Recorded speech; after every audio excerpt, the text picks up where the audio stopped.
Hello everyone, happy new year once again. मैंने काफी बार new year TV के माध्यम से या ट्विटर के माध्यम से या सोशल मीडिया के माध्यम से काफी बार मैंने दिया। और अभी फिर से नए साल की हार्दिक शुभकामनाएं आपको और आपके परिवार को। एंड खूब सारा वेल्थ इस साल भी बने। हेल्थ पे तो बिल्कुल ध्यान देना ही है, वेल्थ भी बने और प्रॉस्पेरिटी आए।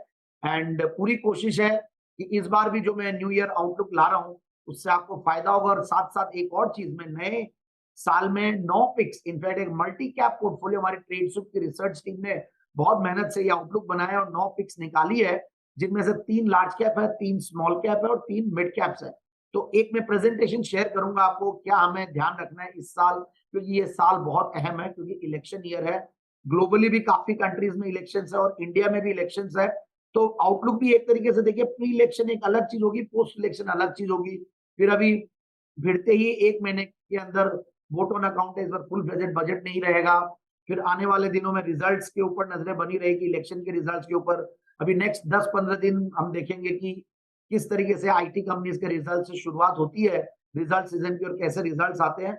सो ओवरऑल मार्केट्स बहुत जबरदस्त एक्साइटमेंट में है, जबरदस्त मिड कैप स्मॉल कैप्स चल रहे हैं। आप सारे इंडाइसेस देखिए, अगर आप निफ्टी देखें तो 48 सॉरी निफ्टी देखें तो 21,000 के ऊपर, स्मॉल कैप इंडेक्स 45,000 के ऊपर, सेंसेक्स 72,000 के ऊपर, फिर बैंक निफ्टी 48,000 के ऊपर। एक तरीके से सारे डिविजिबल बाय 3 टाइप के हो रखे हैं, जो मैं काफी लकी मानता हूं मेरे लिए। और मैं भी इस बार कोशिश करूंगा कि आपको जो पिक्स भी लाया हूं, मैं 9 पिक्स इसलिए लाया हूं।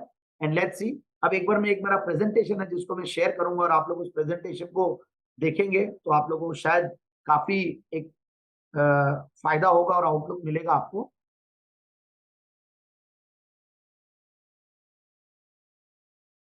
सो ट्रेडशिप टीम ने बनाया ये। और मैं अगर बात करूं प्रेजेंटेशन की, तो आते हैं मार्केट आउटलुक पे।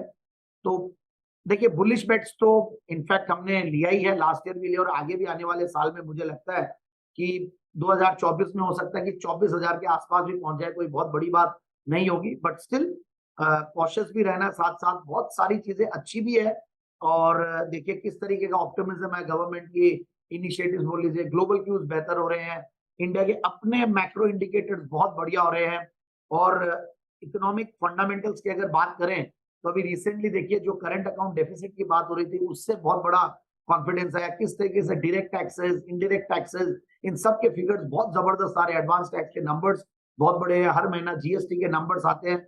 तो टेलविंड्स बहुत बढ़िया है। डोमेस्टिक स्पेंडिंग, गवर्नमेंट की जो स्पेंडिंग है उसके ऊपर हम देखते हैं तो वो भी जबरदस्त हो रखा है। और अब देखते हैं कि आगे आने वाले दिनों में ग्लोबल क्यूज कैसे होते हैं, वहां पे भी बहुत बढ़िया हो रहा है। इन्फ्लेशन नीचे आ रहा है यूएस में, नैस्डैक अपने अच्छे खासे हाइज पे आ रखा है। फिर कुछ आपके जो बॉन्ड यील्ड्स है वो नीचे आ रही है, क्रूड ऑयल की प्राइसेस नीचे आ रही है। तो चारों तरफ से चीजें बहुत ऑप्टिमिस्टिक हो रखी है। But at the same time हमें एक्सुबरेंट भी नहीं होना है। तो इसलिए मैंने एक रीजंस फॉर ऑप्टिमिज्म के बारे में मैंने बताया। अच्छा, कई चीजें हैं कि मॉनेटरी पॉलिसी इंडिया के भी अब डविश स्टैंड आया है। फिर डोमेस्टिक ड्राइवर्स की अगर हम बात करें तो infra, capital goods, manufacturing, in fact GDP का गजब का आंकड़ा आया, रिन्यूएबल एनर्जी पे काफी फोकस है। और बाकी जियोपॉलिटिकल टेंशन जो जनरली होता है उसकी भी आजकल कहीं ना कहीं ऐसा होने लगा कि मार्केट्स नजरअंदाज करने लगा है। और आगे पीएलआई स्कीम है, गवर्नमेंट की स्पेंडिंग है, इन सब पे बिल्कुल बहुत पॉजिटिविटी आती है। इन सबको देखते हैं तो एक एक स्कीम इतनी सारी है, हर घर जल हो या नमामि गंगा हो, ये सारी चीजें अगर आप एक एक करके देखते हैं, इतनी सारी स्कीम्स गवर्नमेंट लॉन्च कर रही है। डिफेंस पे, रेलवे पे, सब पे बहुत बढ़िया आपके वो आ रहे हैं। तो इमर्जिंग मार्केट्स में भी अगर देखें तो इंडिया हर पैरामीटर्स में आगे है, भले वो रियल जीडीपी ग्रोथ की बात करें, पीएमआई मैन्युफैक्चरिंग डेटा की बात करें, एक्सपोर्ट्स के ग्रोथ में भी काफी आगे है, सीपीआई इन्फ्लेशन भी कंट्रोल में है, इंपोर्ट्स कवर भी बहुत बढ़िया हो रहे हैं। एक्सचेंज रेट्स में इनफैक्ट थोड़ा सा वहां पे मैं बोलूंगा कि रुपया मजबूत नहीं हो पा रहा है, बट जितना होना चाहिए। और मार्केट कैपिटलाइजेशन फ्रंट में भी बहुत बढ़िया। कॉशियस क्यों रहना है, देखिए थोड़ा बहुत एक तो हमेशा एक ग्लोबल रिसेशन का एक वो रहता है, डर मंडराता रहता है। देखिए यूरोप की तरफ देखिए, और इंटरेस्ट रेट्स इनफैक्ट अभी तक फेड ने एक अनाउंसमेंट किया था और उसकी वजह से मार्केट में बड़ी तेजी आई 15 दिसंबर के बाद। हमने देखा पहले तो 4 दिसंबर को इलेक्शन के रिजल्ट्स के बाद वजह से हुआ, फिर 15 दिसंबर के बाद 15 या जो भी एग्जैक्ट डेट मुझे अभी याद नहीं आ रही है, उसके बाद डविश स्टांस थोड़ा सा फेड की तरफ से, और उसके बाद ये चीजें और बेहतर होने लगी और हमने देखा मार्केट्स कैसे चलने लगे। सो राइजिंग इंटरेस्ट रेट्स एक है, इशू है। अब अगर वहां रेट कट्स आते तो मार्केट्स काफी हद तक तो काफी चीजें डिस्काउंट भी कर चुकी है। बाकी जियो पॉलिटिकल देखिए टेंशन हमेशा रहती है, रशिया यूक्रेन है, इंडो पैसिफिक रीजन में भी कुछ कुछ रहता है। फिर अर्निंग्स की ग्रोथ के ऊपर भी बाकी नजरें बनी रहेगी, कॉर्पोरेट अर्निंग्स किस तरीके से रहती है, और वहां अगर कुछ कमी आती है तो वैल्यूएशंस भी करेक्ट होता हुआ दिख सकता है। बाकी डोमेस्टिक डिसरप्शंस में हम देखते हैं, आजकल मैं देख रहा हूँ जिस तरीके से ठंड प्रोलॉन्ग डिलेड हो रही है, तो हो सकता है कि इसके ऊपर फसल के ऊपर भी फर्क पड़े, और फसल का मतलब जो रवि की फसल है या पॉलिटिकल अनसर्टेनिटीज है, कई सारी चीजें इंडिया में जो कि क्योंकि देखिए एक बात हो रहा है कि मार्केट्स कहीं ना कहीं जो इतना एक स्टेट इलेक्शन जो थे, हमारे स्टेट में भी था और बाकी 4 स्टेट्स में थे, तो मार्केट्स देख रहे हैं कि 300 से ज्यादा बीजेपी का आना तो निश्चित है, मार्केट को ऐसा लगता है, और उससे ऊपर 300 के ऊपर सीट्स आने की कहीं ना कहीं मार्केट को लग रहा है कि आएगी, तो वो एक दिखता है। बट अगर उससे नीचे आता तो हो सकता है मार्केट थम्स डाउन करे। So let's see how it goes like, but yes इसको अंडर एस्टिमेट नहीं कीजिएगा, ये बहुत इंपॉर्टेंट इवेंट है, बहुत बड़ा इवेंट, और अलग अलग कंट्रीज में, भले वो यूएस और भी दूसरे कंट्रीज में ये इवेंट है, तो देखते हैं कैसा क्या रहता है। तो इलेक्शन फैक्टर देखिए ये तो है ही है, जो इंडियन इक्विटी कॉकटेल हमने बोला है, हमारी टीम ने बहुत जबरदस्त नाम दिया है। और देखिए इलेक्शन फैक्टर बहुत बड़ा है, और इस साल मुझे याद है 2014 में जब इलेक्शंस थे, तो 2013 सितंबर अक्टूबर में जैसे ही नरेंद्र मोदी जी का नाम अनाउंस हुआ था, उसके बाद से तेजी आना शुरू हुई, और मार्केट जब इलेक्शंस के अंदर गए तो विक्स भी बहुत हाई था, और ऑलमोस्ट हम लोग 7800 तक की निफ्टी देख लिए थे। फिर मार्केट बंद होते होते 7200 हुआ, तो बहुत वॉलेटाइल था, मतलब एक्सट्रीम वॉलेटिलिटी। इस बार भी देखते हुए ऐसा कुछ होता है। फिर हमने 2019 में भी देखा कैसा हुआ, 12,000 के ऊपर निफ्टी गया। फिर अब देखते हैं कि कोरोना के बाद अब ये पहला इलेक्शन है, so let's see what happens. But overall I am quite bullish, मुझे ऐसा लगता है कि बाय ऑन एवरी डिप वाला मार्केट है, ज्यादा एक्सुबरेंस भी नहीं तो ओवर कॉशियस भी नहीं होना चाहिए कि उसकी वजह से आपके डिसीजन मेकिंग वीक हो जाए। आपकी रिसर्च को स्ट्रॉन्ग करें, डर को ज्यादा हावी होने नहीं दे आपके पोर्टफोलियो डिसीजंस में। सो प्री इलेक्शन बज है, देखिए पॉलिसी फोकस, कई बार पॉलिटिकल पार्टीज पॉपुलिस्ट मेजर्स लेने लग जाती है जो कि मार्केट को अच्छा नहीं लगता है, जैसे कि अभी शुगर को लेकर भी हुआ, और कुछ कुछ और आते रहेंगे। But yes, government has to do all these things, क्योंकि पब्लिक के लिए करना पड़ता है, प्राइसेस को डाउन भी लाना पड़ता है और पॉपुलिस्ट भी होना पड़ता है at the same time. It's not that कि पॉपुलिस्ट होना खराब है, क्योंकि बहुत जुडिशियसली कई बार मैं देखता हूँ कि गवर्नमेंट काम करती है कि इंडस्ट्री के ऊपर भी इंपैक्ट नहीं पड़े, और at the same time retail या आम जनता उनको भी बहुत ज्यादा पिंच नहीं करे। इंफ्रास्ट्रक्चर के ऊपर पुश इनफैक्ट बहुत बड़ा फोकस एरिया रहता है, और फंडिंग भी इंक्रीज फंडिंग हो रही है काफी।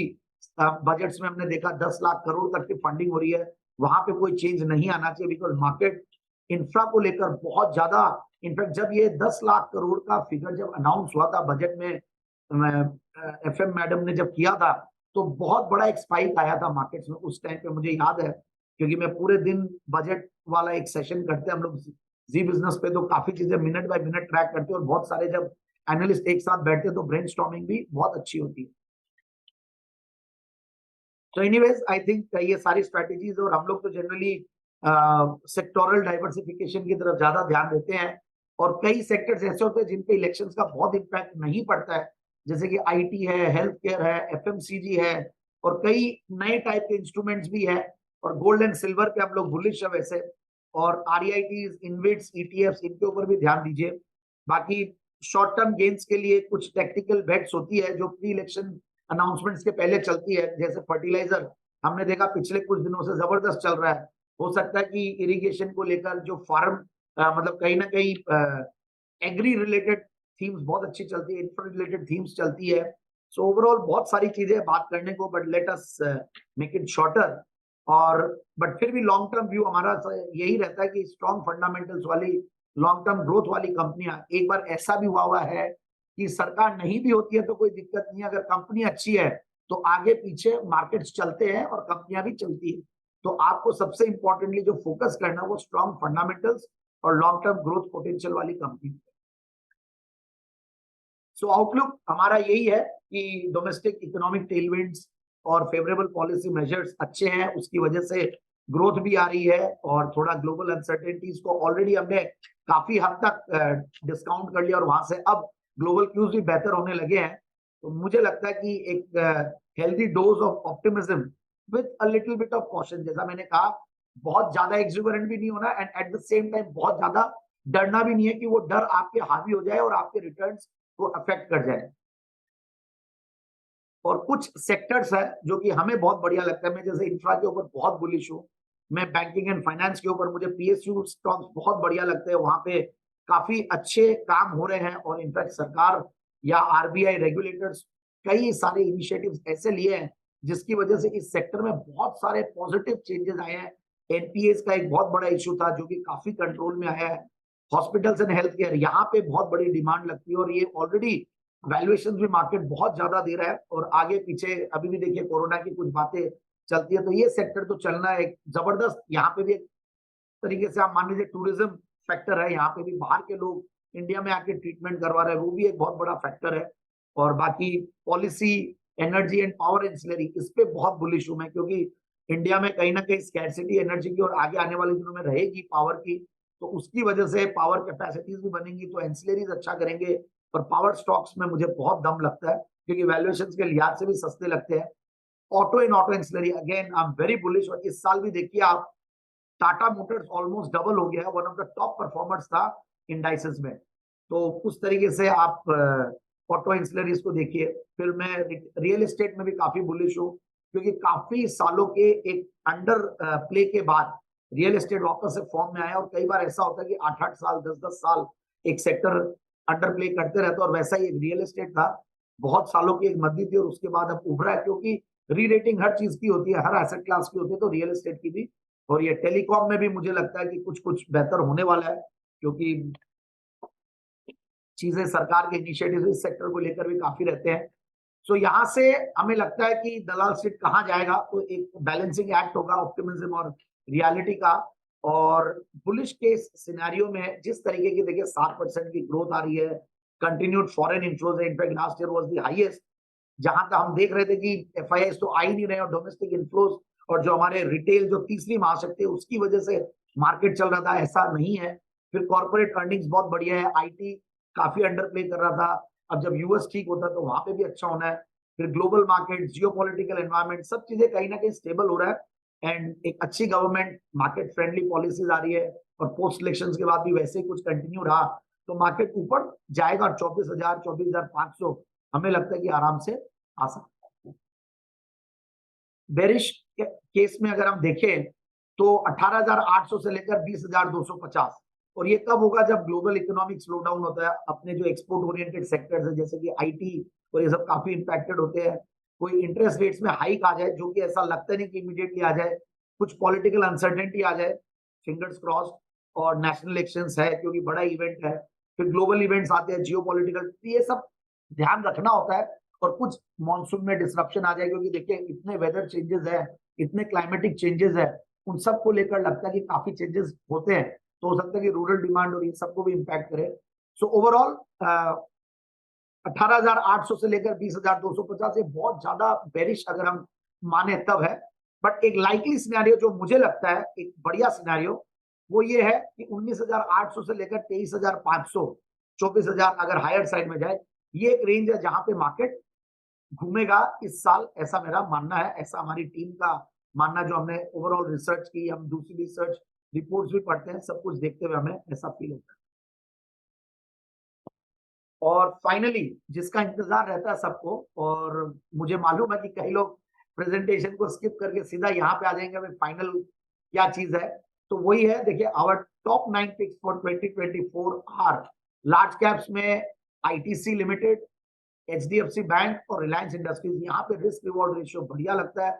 आईटीसी जैसे 200 के बाद काफी दिन तक हिला ही नहीं था और लोग उसके मीम्स बनाने लगे थे, वैसे ही मैं देख रहा हूँ कि आईटीसी अब 450 के आसपास वैसे ही एक कंसोलिडेशन कर रखा है, तो हो सकता है कि यहाँ से चले। तो आईटीसी 462 पे बंद हुआ, 29 दिसंबर को 530 550 के टारगेट के लिए लिया जा सकता है। एचडीएफसी बैंक 1709 पे बंद हुआ है, 1950 1990 के टारगेट्स के लिए लिया जा सकता है। रिलायंस इंडस्ट्रीज 2585 पे बंद हुआ, 2930 2970 के टारगेट्स के लिए लिया जा सकता है। अगेन मिड कैप्स में अगर हम बात करें तो CRISIL again the market leader of it segment, rating industry के सबसे बड़े प्लेयर और जबरदस्त कंपनी है क्वालिटी वाइज, और राकेश झुंझुनवाला जी के पोर्टफोलियो में एक बड़ा चंक है क्रिसिल का भी।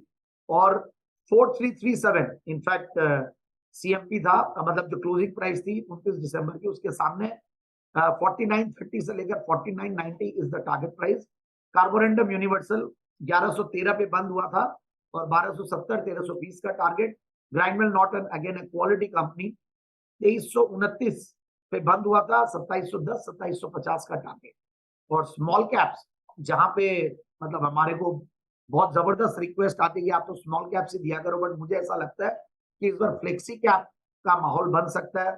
लार्ज कैप्स को अवॉइड नहीं करें क्योंकि mid cap small cap already बहुत बड़ा आउट परफॉर्मेंस दे रहे हैं और आगे भी देंगे, ऐसा नहीं है, बट लार्ज कैप भी साथ में चलेंगे। और अगर लार्ज कैप चलते तो स्मॉल कैप मिड कैप चलना ही है, तो इसलिए मैं बोलता हूँ कि लार्ज कैप तो पहले चले। तो एरिस लाइफ साइंसेस 910 पे बंद हुआ था, 1030 1050 का टारगेट। इसैप इंडिया 5882 पे बंद हुआ था, 6590 6650 का टारगेट। और पावर मैक प्रोजेक्ट्स 4286 पे बंद हुआ, 4930 से लेकर 4990 का टारगेट। सो ये सारी मेरी पिक्स थी, ये हमारा सेक्टोरल आउटलुक था और ये हमारा पूरा न्यू ईयर आउटलुक था। I hope you find this video beneficial और आप लोग इस वीडियो को ठीक से देखें और समझें और अपने इन्वेस्टिंग डिसीजंस को अच्छे से लें। And once again happy new year.